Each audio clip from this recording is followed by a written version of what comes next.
വനിതാ ജീവനക്കാർക്ക് മാസം ഒരു ദിവസത്തെ ശമ്പളത്തോടെ ആർത്തവാവധി അംഗീകരിച്ചിരിക്കുകയാണ് കർണാടക മന്ത്രിസഭ.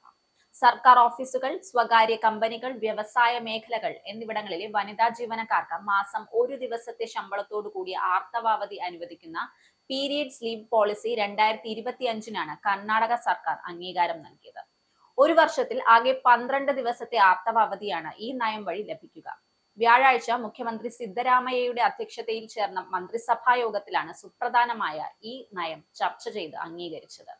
കഴിഞ്ഞ ഒരു വർഷമായി ഈ നയം നടപ്പിലാക്കുന്നതിനായി വകുപ്പ് പ്രവർത്തിച്ചു വരികയായിരുന്നു.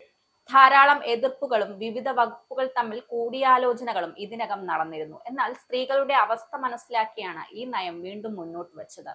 സ്ത്രീകൾ വളരെയധികം സമ്മർദ്ദം അനുഭവിക്കുന്നു, പ്രത്യേകിച്ച് 10 മുതൽ 12 മണിക്കൂർ ജോലി ചെയ്യുന്നവർ. അതുകൊണ്ട് തന്നെ പുരോഗമനപരമായി ചിന്തിച്ച് അവർക്ക് ഒരു ദിവസത്തെ അവധി നൽകാനുള്ള ആഗ്രഹമാണ് ഈ നയത്തിലേക്ക് എത്തിയത്.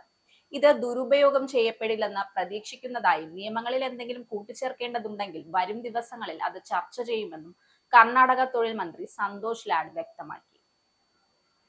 കർണാടകയിൽ 60 ലക്ഷത്തിലധികം സ്ത്രീകൾ ജോലി ചെയ്യുന്നുണ്ടെന്നും അതിൽ 2530 ലക്ഷം പേർ കോർപ്പറേറ്റ് മേഖലയിലാണെന്നുമാണ് വകുപ്പിന്റെ കണക്കുകൂട്ടൽ.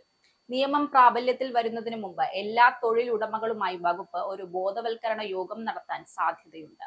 നിയമം പ്രാബല്യത്തിൽ വരുന്നതിന് മുമ്പ് എല്ലാ തൊഴിലുടമകളുമായി വകുപ്പ് ഒരു ബോധവൽക്കരണ യോഗം നടത്താൻ സാധ്യതയുണ്ട്. ആർത്തവ സമയത്ത് സ്ത്രീകൾ അനുഭവിക്കുന്ന ശാരീരിക വെല്ലുവിളികളും വിശ്രമത്തിന്റെ ആവശ്യകതയും എടുത്തു കാണിച്ചുകൊണ്ട് നിയമവിഭാഗം മേധാവി സ്വപ്ന എസ് അധ്യക്ഷയായ 18 അംഗ കമ്മിറ്റി സമർപ്പിച്ച ശുപാർശയെ തുടർന്നാണ് നയത്തിന് അംഗീകാരം ലഭിച്ചത്.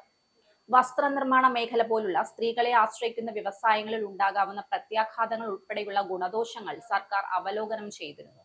ബീഹാർ, ഒഡീഷ, കേരളം, സിക്കിം എന്നിവയാണ് ശമ്പളത്തോടു കൂടിയ ആർത്തവാവധി നടപ്പിലാക്കിയ മറ്റ് സംസ്ഥാനങ്ങൾ. നയമുണ്ടോ ഇല്ലയോ എന്നത് പരിഗണിക്കാതെ തന്നെ ഏത് സ്വകാര്യ മേഖലയിലെ സ്ഥാപനത്തിലും ഇത് നടപ്പിലാക്കാൻ കഴിയും.